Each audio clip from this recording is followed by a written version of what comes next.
Hello, Vinay സാറിന് ഇത്ര ഉശിരുണ്ടെന്ന് എന്റെ സ്വപ്നത്തിൽ പോലും ഞാൻ വിചാരിച്ചില്ല. ഇനിയിപ്പോ ആ കുട്ടിയെ വീട്ടിൽ കയറ്റാണ്ടിരിക്കാൻ അമ്മയുടെ പരിപാടി. സാറിനെ കൊണ്ട് വേറെ കല്യാണം കഴിപ്പിക്കണമെന്ന്. അതെ, എന്നെ കിട്ടിയിട്ട് വേണ്ടേ? ഞാനും അത് തന്നെ പറയണത്. വിട്ടുകൊടുക്കരുത് സാറേ. പ്രായപൂർത്തിയായ മക്കളോട് മര്യാദ ഒക്കെ വേണ്ടേ? സാറിന്റെ സ്ഥാനത്ത് ഞാനായിരുന്നുണ്ടല്ലോ. അമ്മയാണ് അച്ഛനാണെന്ന് ഞാൻ നോക്കൂല. കൈവയ്ക്ക് ഞാൻ. ഇവർക്കൊന്നും അത്ര മര്യാദ കൊടുത്തിട്ട് കാര്യമില്ല സാറേ.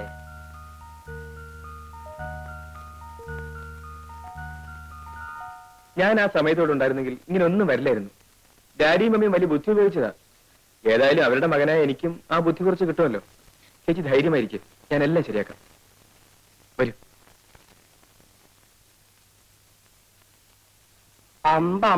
എന്റെ ഗുരുവായൂരപ്പ, എന്താ ഇത്? ഇതാണ് വീട്. ശങ്കരനാരെ, നിങ്ങൾ പോയാ മതി, ഞാൻ പുറത്ത് എവിടെയും ഇരുന്നോളാം. പേടിക്കാതിരിക്കെ, ഞാൻ പറഞ്ഞല്ലോ, ഓർമ്മയുണ്ടല്ലോ. ഓർമ്മയുണ്ട്, ഞാൻ മറന്നുപോകും. വല്ല വഴക്കോ വെക്കാനോ വേണ്ടി വരുമോ? ചിലപ്പോ.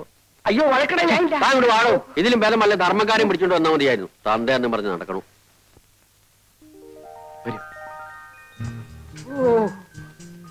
എന്റെ ഭഗവാനെ, ഇത് വീടോ കൊട്ടാരവോ? ലക്ഷ്മി, എന്റെ തല കറങ്ങണം. അമ്മോനൊരു കാര്യം ചെയ്യും, ഇവിടെ എന്ത് നടന്നാലും അനങ്ങണ്ട, മിണ്ടാണ്ട് ഇവിടെ ഇരുന്നാ മതി. അപ്പൊ വല്ല നടക്കുവോ? വല്ല അടിപിടി നടക്കുവോ മോനെ? അതൊക്കെ ഞാൻ നോക്കിക്കൊള്ളാം. അയ്യോ, അവിടെ എങ്ങാനും വയ്ക്കണോ അലവലാതി. തന്നെ കെട്ടി വലിച്ചുകൊണ്ട് വരാൻ പോയത് ആവത്തായല്ലോ.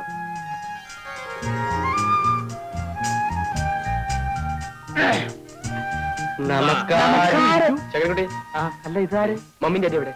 മോളുണ്ട്, വിളിക്കൂ. അയ്യോ, ഇതെന്ത് പറ്റി? അതൊക്കെ പിന്നെ പറയാം, വിളിക്കേ. ഇരുന്നോളൂ, ഇരുന്നോളൂ. ചേട്ടത്തിരിക്കൂ. ശരിക്കിരിക്കാമോ?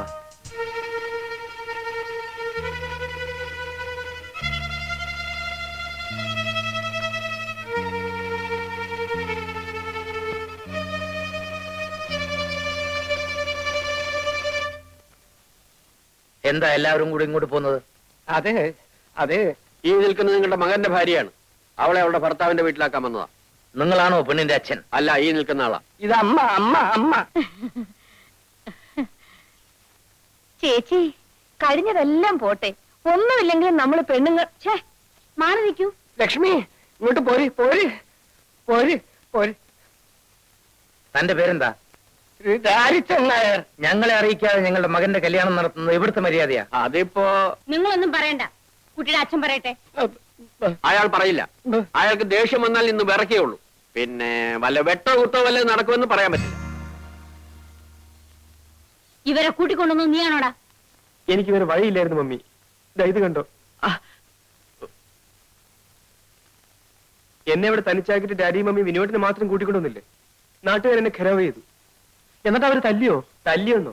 നേതാവ് വന്നില്ലായിരുന്നെങ്കിൽ അവരെന്നെ കൊന്നേനെ. എനിക്ക് സംസാരിച്ചു നിൽക്കാൻ നേരമില്ല. നിങ്ങൾ ഈ പെൺകുട്ടിയെ നിങ്ങളുടെ മകന്റെ ഭാര്യയായി സ്വീകരിക്കുന്നോ ഇല്ലയോ? സ്വീകരിച്ചില്ലെങ്കിൽ എന്ത് ചെയ്യും? എന്താ ചെയ്യാൻ പോണെന്ന് കാണിച്ചു തരാം. വരൂ കുട്ടി. അയ്യോ, നേതാവ് പോകരുത്. ഡാഡിയോടും മമ്മിയോടും ഞാനും സംസാരിച്ചു നോക്കട്ടെ. എന്നാ വേഗോട്ടെ. മമ്മി, ഡാഡി, ഒരു മിനിറ്റ്. ശങ്കരനായരെ, എനിക്കൊരു മൂത്രശങ്ക. സാരമില്ല. ലക്ഷ്മി, നമുക്ക് നമ്മുടെ വാസന തന്നെയായിരുന്നു ഭേദോട്ടോ. നാട്ടുകാരൊക്കെ ചേർന്ന് ജാതിയായിട്ട് ഇങ്ങോട്ട് വരാനിരുന്നതാ. ഞാൻ നേതാവിന്റെ കാല് പിടിച്ച് പറഞ്ഞുകൊണ്ടാ നേതാവ് മനസ്സ് മാറ്റിയത്. നാട്ടുമ്പുറം പണ്ടത്തെ നാട്ടുമ്പുറം എന്നല്ല ഇപ്പോ. എന്റെ അമ്മാവിന്റെ വീടിന്റെ മുമ്പിൽ ഒരു ഗർഭസത്യാഗ്രഹം നടന്നു. എന്റെ അമ്മോ, ഞാൻ പോലീസിന് ഫോൺ ചെയ്യാം. ഡാഡി എന്താണ് ഈ പറയുന്നത്? ജാഥ ഇവിടെ വരിക, പോലീസ് ലാത്തി ചാർജ് നടത്തുക, നാളെ പത്രത്തിൽ ന്യൂസ് വരിക, ഡാഡിയുടെ മമ്മിയുടെ സ്റ്റാറ്റസ് പിന്നെ ഉണ്ടാകും. അയ്യോ, അത് വേണ്ട. ആരും അറിയാതെ കാര്യം ഇങ്ങനെ ഒതുക്കി കിട്ടിയാ മതി. മമ്മി, ഞാനൊരു വഴി പറയട്ടെ. തൽക്കാലം സന്തോഷം ഭാവിച്ച് പെണ്ണിനെ ഏറ്റെടുക്കുക, മറ്റുള്ളവർ പോട്ടെ. ബാക്കി കാര്യങ്ങൾ നമുക്ക് പിന്നീട് ആലോചിക്കാം. രണ്ടിലൊന്ന് ഉടനെ അറിയണം. അത് അറിഞ്ഞിട്ട് വേണം ഞങ്ങളുടെ ഭാവി പരിപാടികൾ ആസൂത്രണം ചെയ്യാൻ. ഡാഡി വരൂ.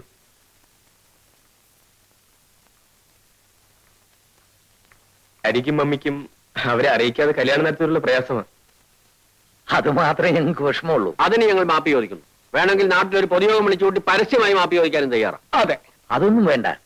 കുട്ടിയെ ഞങ്ങൾക്ക് ഇഷ്ടമായി. വാ മോളെ, ചെല്ലുമോളെ, നിന്റെ അമ്മാവിയമ്മയാ.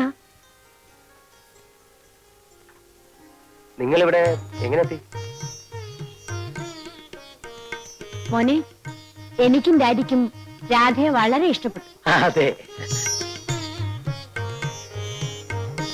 ഇനിയിപ്പോ പ്രശ്നങ്ങളൊന്നും ഇല്ലല്ലോ. എന്ത് പ്രശ്നം? ഓ, മനസ്സിനൊരു സമാധാനമായി. കൽപ്പന, രാധ അകത്തേക്ക് കൂട്ടിക്കൊള്ളൂ. വരൂ. ഇന്ന് മോളെ വരിക്കച്ചക്കയാ, അമ്മായിയമ്മയ്ക്ക് നാത്തൂനും കൊടുക്കൂ. ഞാൻ കൊണ്ടുവയ്ക്കാം. ആ മോളെ, ദാ പെട്ടി ഞാനെടുക്കാം. വരൂ, ചെല്ലു മോളെ. വിചാരിക്കുന്നവരെ നീ നമുക്കിറങ്ങാം. അല്ല, ഇന്നിവിടെ താമസിച്ചിട്ട് നാളെ നമുക്ക് ഒരുമിച്ച് പോയാ പോരെ? എനിക്ക് എന്തായാലും പോണം. എന്റെ ഭാര്യയോടെ ഒറ്റയ്ക്കാം. എന്നാ ഞങ്ങളും വരാം. ചേട്ടൻ എന്തിനാ നാളെ പോകുന്നത്? ഞാൻ ലീവ് എടുത്തിട്ടില്ല. ഏതായാലും ചേട്ടത്തി ആദ്യമായി ഈ വീട്ടിൽ വന്നതല്ലേ? ഇവിടെ താമസമാക്കാനല്ലോ അവൾ വന്നത്. ഞങ്ങൾ രണ്ടാളും കൂടെ നാളെ അങ്ങോട്ട് തിരിക്കുന്നുണ്ട്. നിങ്ങൾ എല്ലാവരും കൂടി സൗകര്യം ഉള്ളപ്പോ ഞങ്ങളുടെ വീട്ടിലേക്കൊന്ന് വരണം. ഓ, വരാം. ഞങ്ങൾ ഇറങ്ങട്ടെ. വരട്ടെ ചേച്ചി. ആ,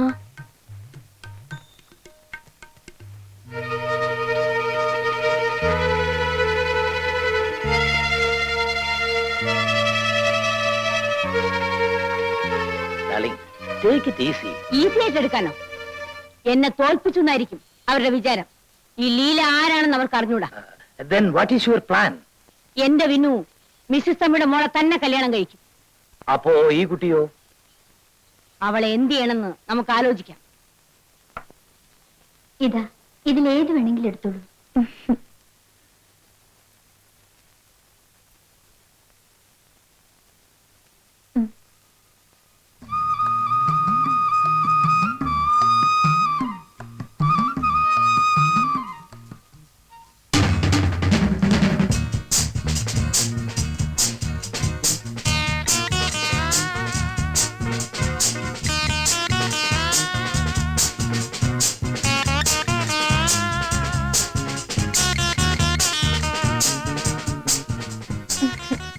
എന്താ ഇത്? നന്നായിട്ടില്ലേ?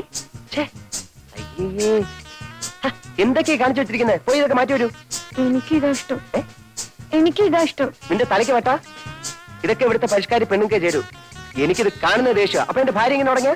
കൽപ്പന പറഞ്ഞല്ലോ നന്നായിട്ടുണ്ടെന്ന്. അതവളാണോ തീരുമാനിക്കുക?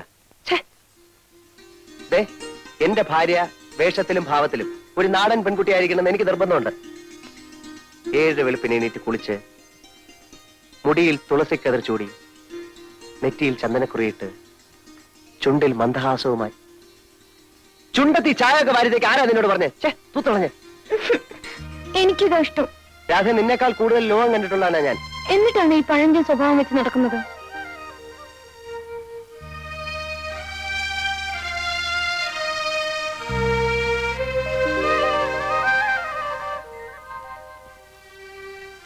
സ്കൂളിൽ എന്റെ കൂടെ പഠിച്ചിരുന്ന വാസന്തി കണ്ടിട്ടുണ്ടോ? ഞാൻ എങ്ങനെ കാണാനാ? അവളുടെ കല്യാണം കഴിഞ്ഞ് പോയ ശേഷം ഒരു വരവ് വന്നു. മുടിയൊക്കെ വെട്ടി, മുട്ടുവരെയുള്ള ഉടുപ്പും ഇട്ട് കാണാൻ എന്ത് ചന്തമായിരുന്നു. തന്നെ അശ്രീരായിരിക്കും. എന്തായാലും അവളുടെ ഭർത്താവിനെ പോലെ അല്ല ഞാൻ.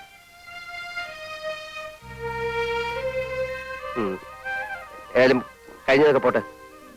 നമ്മളൊന്നും വെറുതെ വഴക്കിട്ട് സമയം കളയണ്ട. രാധ പോയി വേഷമൊക്കെ മാറ്റി വരൂ. എനിക്ക് കുറേയേറെ കാര്യങ്ങൾ നിന്നെ പറഞ്ഞു മനസ്സിലാക്കാറുണ്ട്. മോളെ, നമുക്കൊരു സിനിമ കാണാൻ പോവാ. വേണ്ട വേണ്ട, ഞാൻ സിനിമ കാണാറില്ല. നിന്നോടല്ലോ, അവളോടല്ലേ ചോദിച്ചത്. ഇവനൊരു പ്രത്യേക സ്വഭാവക്കാരനാ. ഇവൻ വരില്ല. നമുക്ക് പോവാം മോളെ. അമ്മേ, രാധ വരുന്നില്ല. അമ്മ പൊയ്ക്കോളൂ. എനിക്ക് സിനിമ കാണണം. നമുക്ക് പോവാനേ. വേണ്ടാത്തവരോട് എന്തിനാ നിർബന്ധിക്കാൻ പോകുന്നത്? നമുക്ക് പോവാം മോളെ. ദേ, നിനക്ക് പൊടിയരി കഞ്ഞി ചമ്മന്തി ഉണ്ടാക്കാൻ പറഞ്ഞിട്ടുണ്ട്. ഞങ്ങൾ പുറത്ത് ആഹാരം കഴിച്ചിട്ട് വരും. വാ മോളെ.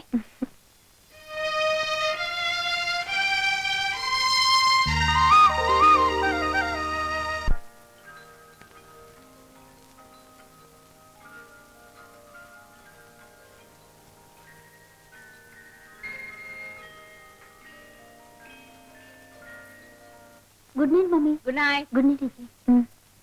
അല്ല, നീ അങ്ങോട്ടാ? വിനോട്ടിന്റെ മുറിയിലേക്ക്. അയ്യോ, അവൻ ഉറങ്ങിയിരിക്കില്ലേ? മോള് ചെന്ന് കൽപ്പനയുടെ മുറി കിടന്നു. അല്ല, അത് ദേ, ഉറക്കത്തിൽ എണിപ്പിച്ചല്ലേ അവന് ദേഷ്യം വരും. മോളെ, രാധയെ വിളിച്ചോണ്ടെന്ന് നിന്റെ മുറി കിടത്തിക്കോ. മോള് ചെല്ല്. Good night. വരൂ.